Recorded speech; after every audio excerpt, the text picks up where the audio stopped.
Boys and girls, I know that we have been reading lots of informational texts this week, and we are studying one of Miss Underwood's favorite informational text authors and illustrators, Gail Gibbons. But when Miss Underwood found that she wrote a book about my very favorite sport to play, I knew that I absolutely had to read it to you.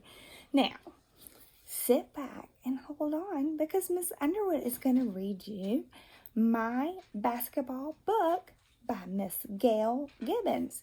Now remember, Gail Gibbons is the author and the illustrator that we are studying part of this week. Now the author is, let's think about that. The author is the person who does the, thank you, who does the words, and the illustrator is the person who does the drawings. Thanks so much for helping me remember that. So let's find out what facts Miss Underwood gets to share with you about her favorite sport, my basketball book. Basketball is fun, whether you are playing by yourself or rooting for your favorite team. And I absolutely have to agree.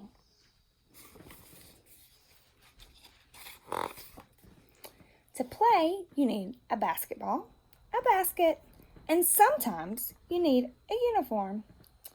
And she labeled sneakers with rubber soles and a basketball, and she labeled the basket.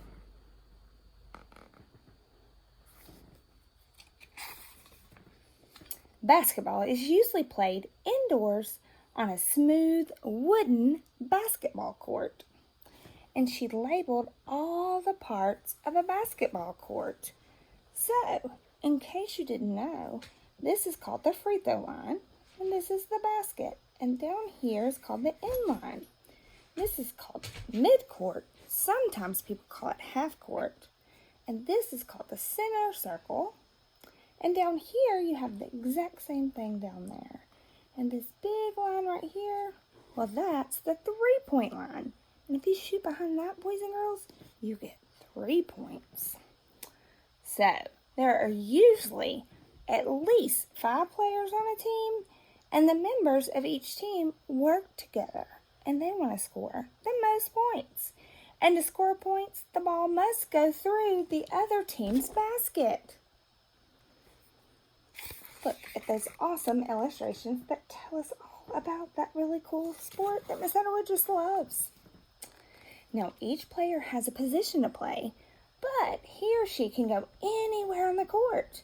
The player moves the ball by bouncing it with one hand, and that is called dribbling, or passing it to a teammate.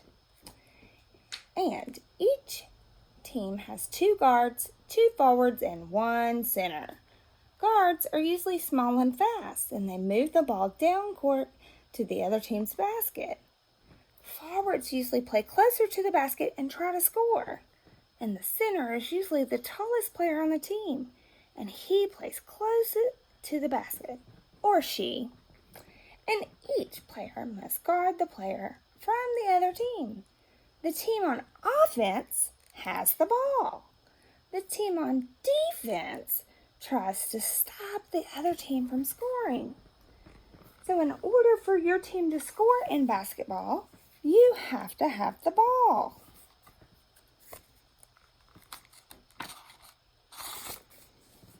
Games are often made up of 4 12-minute quarters, and basketball games for kids are usually shorter. And let's play basketball. The referee tosses the ball up in the air between 2 players, and each tries to tap the ball to one of their teammates. And look, there's a coach that guides his or her team. The referee makes sure the game is played fairly, and each team has their own coach. And did you guys know that Miss Underwood is the coach for Shady Grove's basketball team? One of these days, when you get older, you can play on Miss Underwood's basketball team. And it doesn't matter if you're a boy or a girl because we have both teams. The Comets on offense move the ball towards the Blasters' basket. One player dribbles closer and closer. Remember, dribbling, we learned earlier, is a word for bouncing the ball. I'm just loving all these facts that Gail Gibbons is giving us in this book. The Blaster defense is working hard to keep the player from scoring. There's a quick pass, and the pass is when one player throws it to the other player. It's called a pass. And the center grabs the ball. With a leap, he shoots the ball into the basket. And 2 points for the Comets. A successful throw is called a field goal. And you get 2 points for it. Now it's the Blasters' turn. The ball is thrown in from behind the end line.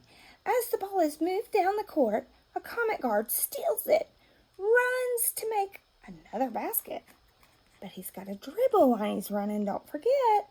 And the score is 4-0 Comets. Players must follow a set of rules. If a player takes more than a certain number of steps while holding the ball, it's called traveling. The ball then goes to the other team. Also, a player can't go out of those lines or out of bounds. The referee will blow a whistle to signal a foul or other violation to stop the time clock. And when the game begins again, the clock restarts. If a player is tripped or pushed, that's a foul. And a player gets a free throw from the free throw line. A free throw that goes in the basket counts as 1 point. When a player is fouled while shooting a basket, he or she gets 2 free throws. So it's very important if you play basketball, you practice those free throws. Each team gets a certain number of timeouts. When a coach wants to talk to his or her team, she calls for a timeout. Play stops and both teams go back to their benches. Now, every player gets a chance to dribble, pass, or steal the ball. It's exciting to help make a basket. Finally, the buzzer sounds. It's halftime and the players catch their breaths.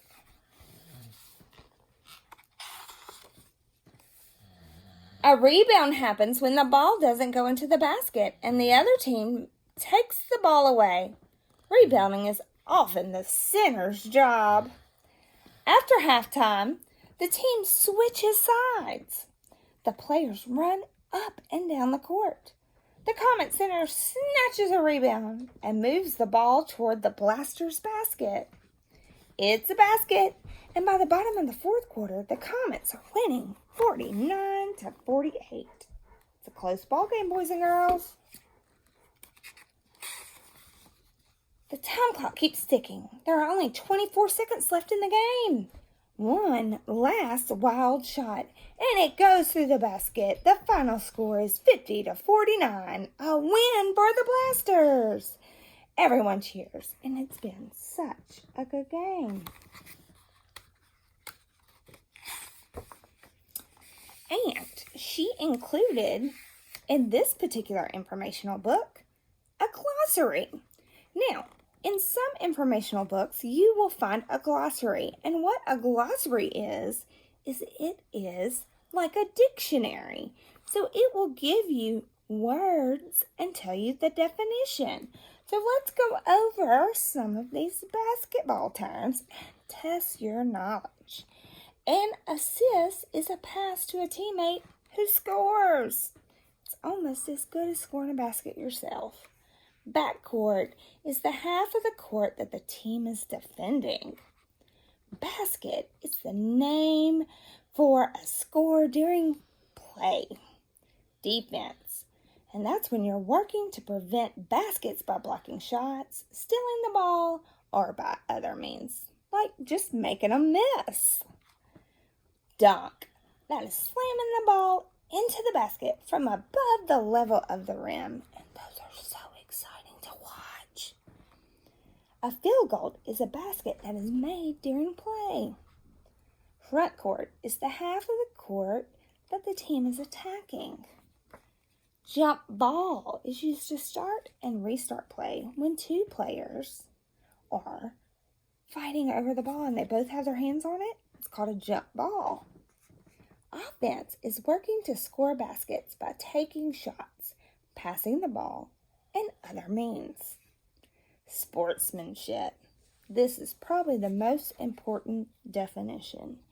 Playing fairly and enjoying the game, no matter who wins or who loses. Teamwork. Playing together as a team, encouraging and supporting all of your teammates. A throw-in. A way to restart play when the ball has gone out of bounds or after the referee has stopped play. And so your player will stand out of bounds and the referee will hand you the ball and one player will get to throw it in bounds to one of his teammates. Turnover. When a team loses the ball without having to make a shot and you've caused your other team to turn over the ball back to you. That means you played some excellent defense.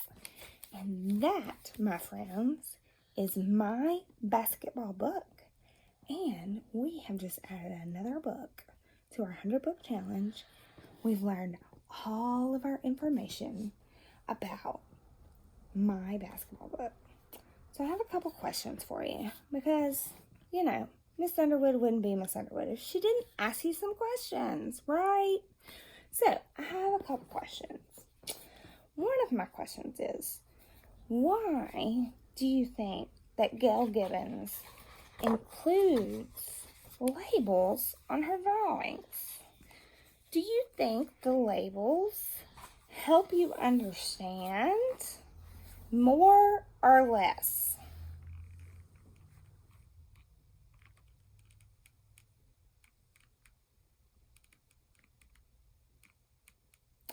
If you picked more, you would be right. So, if she put a picture of a basketball court and did not label any pieces of it, you still wouldn't fully understand where, let's say, the basket was, if you didn't know exactly what a basketball court was.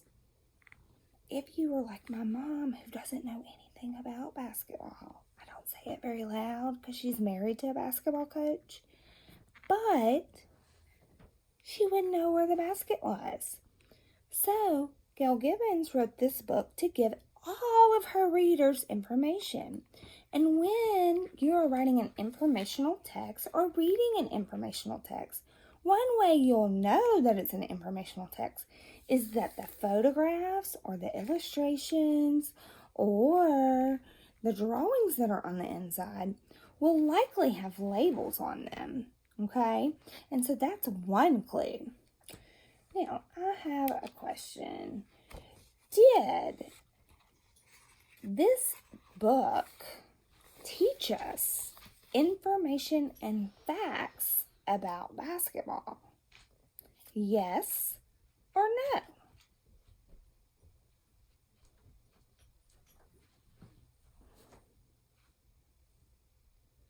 And if you picked yes, then you would be correct. Yes, this book taught us lots of information and facts about basketball.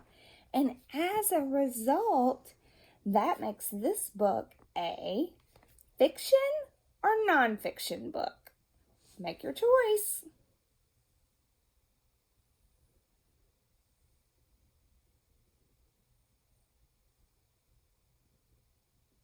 Did you pick nonfiction?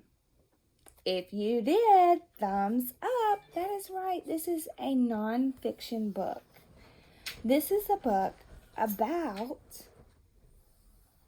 basketball. It's about a sport. And sports aren't make-believe, right? And she's giving us all the information about how you play the sport. And she's informing you of the rules and some of the terms. And I, for one, am so glad she wrote this book because I got the chance to share with you my very favorite sport. Now, if she had only drawn Michael Jordan in here, then it would be my absolute very favorite book. Just kidding. It's still probably one of my very favorite books because I just love basketball. However, I hope that you enjoyed basketball book as much as I enjoyed reading it to you, boys and girls. And I want for you to keep up the great work. You are making me so proud.